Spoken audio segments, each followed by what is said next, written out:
Today I'm diving into the Nom De Plume figure. It's an iconic return from Ashley Wood's World War robot universe. Inside we get a printed poster, beautifully designed and lore rich. Something that Ashley loves to do with every single purchase is trickle in a little bit of story to make it a little bit exclusive.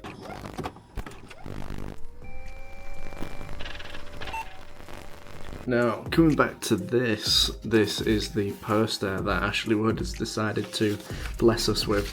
Obviously, we've got the box art, we've got this lovely little backdrop of his oil painting right here, and we've got this. It's a nice little continuation. It's supposed to pick off right where it left off. We've got some Armstrongs in the back there, some sort of rocket. So this is a Rothschild base Nom has found himself in.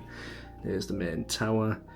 Is the rocket, destination the moon.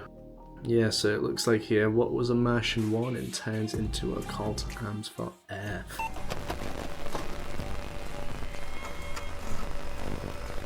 I never had a Nom De Plume. Obviously, when he got released in 2008, I was only 7. Should I be invested in the stock market when I was 7, or should I be collecting this when I was 7?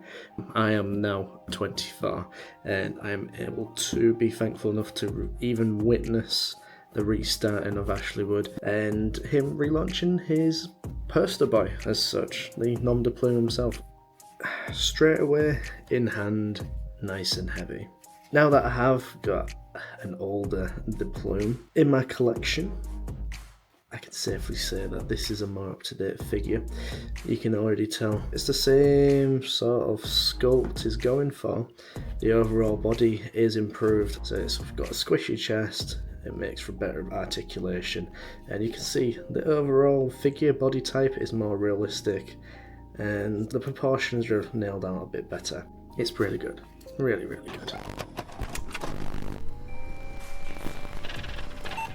You can see there, it's got the notorious animation style hands, the nice blocky chunky fingers that Ashley Wood does. And then we have a fist to punch the new Mark 9 Betty when it comes out. That'll be interesting.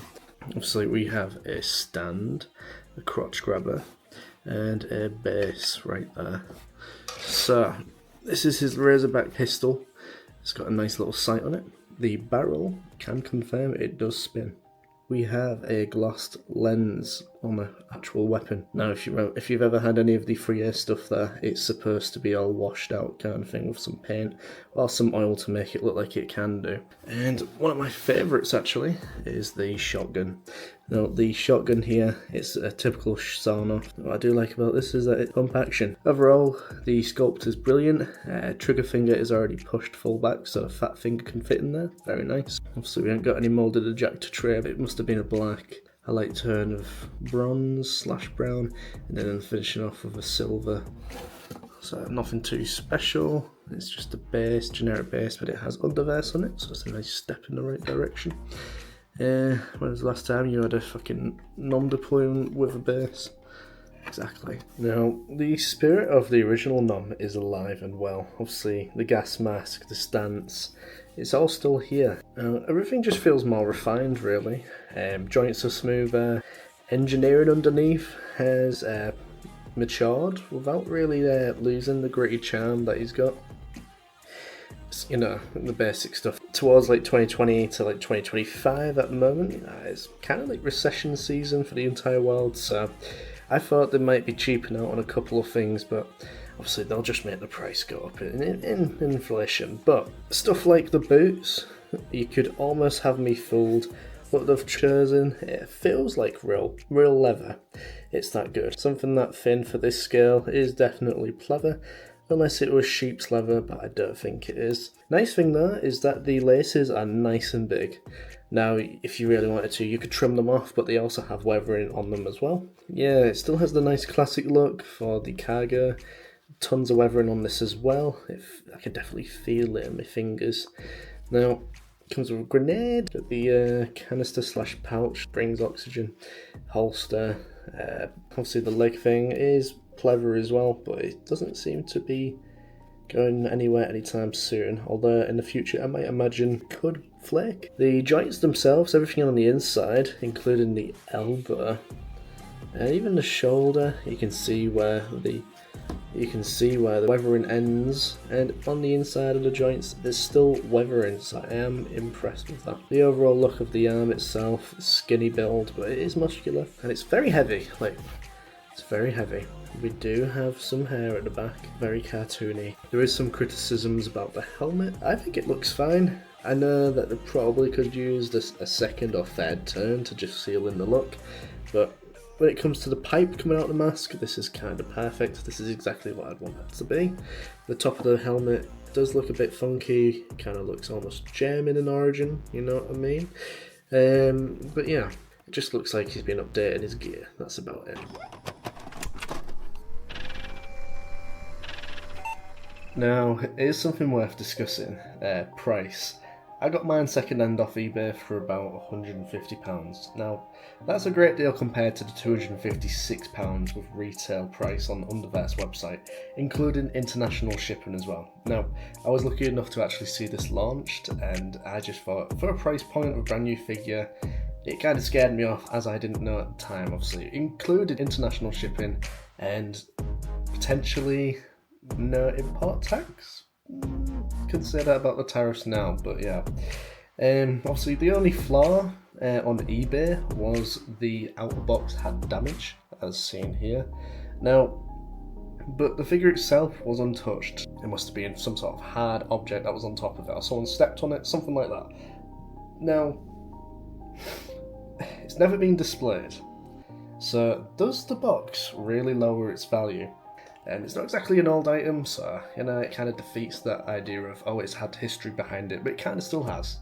It's an old character being brought back to life as such. Now, because here's the thing, the art is the figure. Now, obviously, we do get the print, we do get the comic. The story does live through the sculpt here.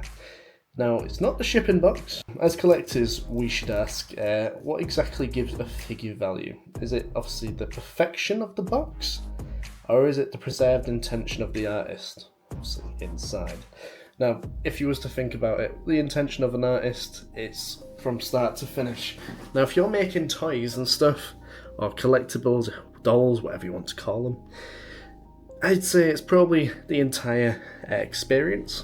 It is subject. I mean, art is very much so subject. Main thing is, preserved intention probably isn't the box. The box, I can still clearly see the box art.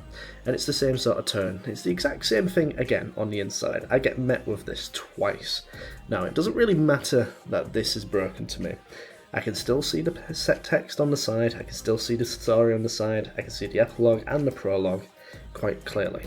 This is pretty much excellent apart from a dent here, but if I was to even put this in the press, I think it's still worth just as much. You'll realise that it appreciates or just keeps its value. Quite literally gold, you can't go wrong with this. It is an artist designer figure. In short, I don't think this affects anything. If anything, I think it adds to the experience. I am impressed. It's just Ashley Wood just saying, hey, I'm back.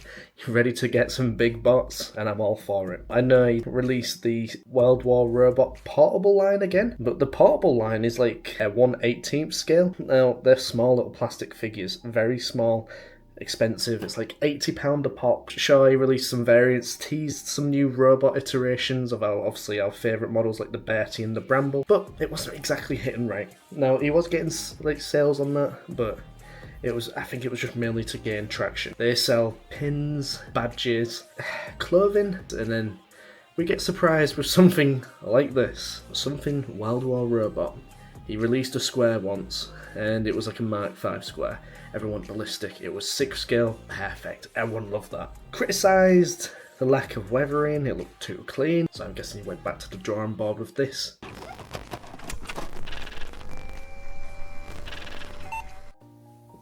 Now here's a little size comparison between the new Nom figure from Underverse and Nom 27 from 3A.